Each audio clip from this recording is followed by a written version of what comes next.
ಭಾಷಾ ಸಂಘರ್ಷಕ್ಕೆ ಕಾರಣ ಆಗ್ತಾ ಇದೆ. ಅವರವರ ರಾಜ್ಯದ ಭಾಷೆಗಳನ್ನು ರಾಜಕಾರಣಕ್ಕೆ ಬಳಸ್ಕೊಳ್ತಕ್ಕಂಥದ್ದು ಸಹಜವಾಗಿ ನಡೀತಾನೆ ಇರ್ತದೆ. ಆದರೆ ಇವತ್ತು ಕಾಸರಗೋಡು ಕರ್ನಾಟಕದ ಒಂದು ಭಾಗ ಅಂತಕ್ಕಂಥದ್ದು ಮೊದಲಿಂದನೂ ಕೂಡ ನಮ್ಮ ಪ್ರತಿಪಾದನೆ. ಆದರೆ ಅಲ್ಲಿಗೆ ಕನ್ನಡಿಗರಿಗೆ ಯಾವುದೇ ರೀತಿಯ ಸಮಸ್ಯೆ ಆಗದಂತೆ ನೋಡ್ಕೊಳ್ಬೇಕಾಗಿರ್ತಕ್ಕಂಥದ್ದು ಕೂಡ ಆ ಸರ್ಕಾರದ ಕೆಲಸ.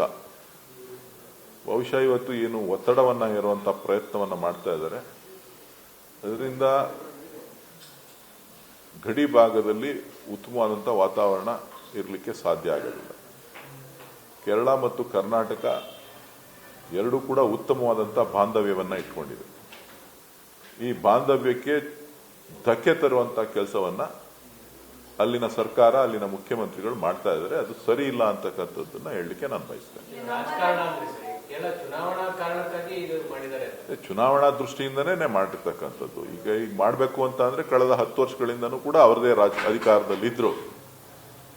ಸೊ ಕನ್ನಡ ಮೊದಲಿಂದನೂ ಕೂಡ ಅಲ್ಲಿ ಮೊದಲನೇ ಭಾಷೆಯಾಗಿ ಅಲ್ಲಿ ಸಾಕಷ್ಟು ಜನ ವಿದ್ಯಾರ್ಥಿಗಳು ಶಿಕ್ಷಣವನ್ನ ಕಲಿತಾ ಇದ್ದಾರೆ. ಸೊ ಅವರು ಮಲಯಾಳಂ ಕಲಿಬೇಡಿ, ಅವ್ರ ರಾಜ್ಯದಲ್ಲಿ ಕಲಿಸಬೇಡಿ ಅಂತ ಹೇಳ್ತಾ ಇಲ್ಲ. ಆದರೆ ಕನ್ನಡಿಗರಿಗೆ ಯಾವುದೇ ರೀತಿಯ ತೊಂದರೆ ಆಗದಂತೆ ಅವರನ್ನ ನಿಯಮಗಳು ಇರಬೇಕು ಅಂತಕ್ಕಂಥದ್ದು ನಮ್ಮ ಒತ್ತಾಯ.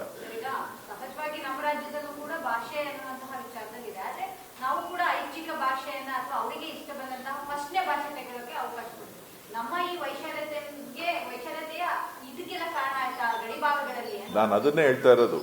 ಕರ್ನಾಟಕ ಕೇರಳ ಎರಡೂ ಕೂಡ ಒಂದು ಉತ್ತಮವಾದಂಥ ಬಾಂಧವ್ಯವನ್ನ ಇಟ್ಕೊಂಡಿದೆ. ಆ ಬಾಂಧವ್ಯಕ್ಕೆ ಯಾವುದೇ ತರದ ಧಕ್ಕೆ ಆಗದೆ ಇರೋ ರೀತಿ ನೋಡ್ಕೋಬೇಕು. ಇದು ಏನಾಗುತ್ತೆ ಅಂತ ಅಂದ್ರೆ ಒಂದೊಂದೇ ಆ್ಯಡ್ ಆಗ್ತಾ ನಮ್ಮಲ್ಲಿ ಇರ್ತಕ್ಕಂಥ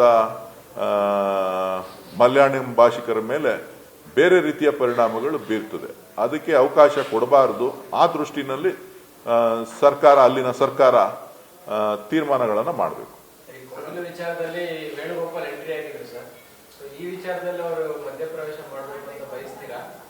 ಸಜೆಷನ್ ಕೊಡ್ಲಿ ಅವರು ಅಂತೀರಾ? ವೇಣುಗೋಪಾಲ್ ಅವರು ಸರ್ಕಾರ ಆಡಳಿತದಲ್ಲಿದ್ರೆ ಹೇಳ್ಬೋದಾಗಿತ್ತು.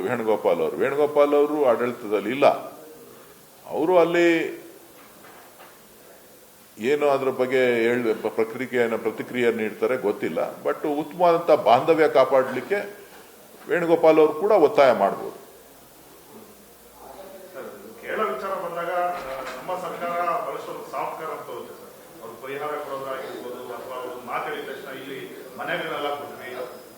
ಆದ್ರೆ ನಮ್ಮ ರಾಜ್ಯದ ವಿಚಾರ ಬಂದಾಗ ಈ ರೀತಿ ಭಾವನಾತ್ಮಕವಾಗಿ ಕೆಲಸತಕ್ಕಂಥ ಒಂದು ಕೆಲಸ ಆಗ್ತಾ ಇದೆ. ಅದನ್ನೇ ಹೇಳಿದೆ ನಾನು ನಿಮಗೆ. ಕರ್ನಾಟಕ ಕೇರಳ ಯಾವತ್ತು ಘರ್ಷಣೆಗಳನ್ನ ಇಂದಿನ ದಿನಗಳಿಂದ ಇತಿಹಾಸದಿಂದ ಕೂಡ ಯಾವತ್ತೂ ಕೂಡ ನಾವು ಮಾಡ್ಕೊಂಡು ಬಂದವರು.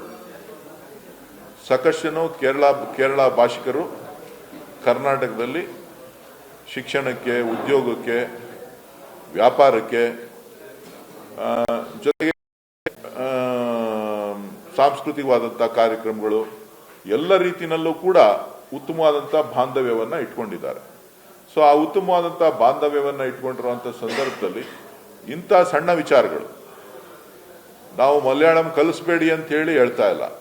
ಆದರೆ ಅಲ್ಲಿರ್ತಕ್ಕಂಥ ಕನ್ನಡಿಗರನ್ನ ರಕ್ಷಣೆ ಮಾಡಬೇಕಾಗಿರ್ತಕ್ಕಂಥದ್ದು ಪ್ರತಿಯೊಬ್ಬರ ಕರ್ತವ್ಯ. ಆ ಒಂದು ನಿಟ್ಟಿನಲ್ಲಿ ಇವತ್ತು ನಾವು ಅವರಿಗೆ ಒತ್ತಾಯವನ್ನ ಮಾಡಬೇಕು.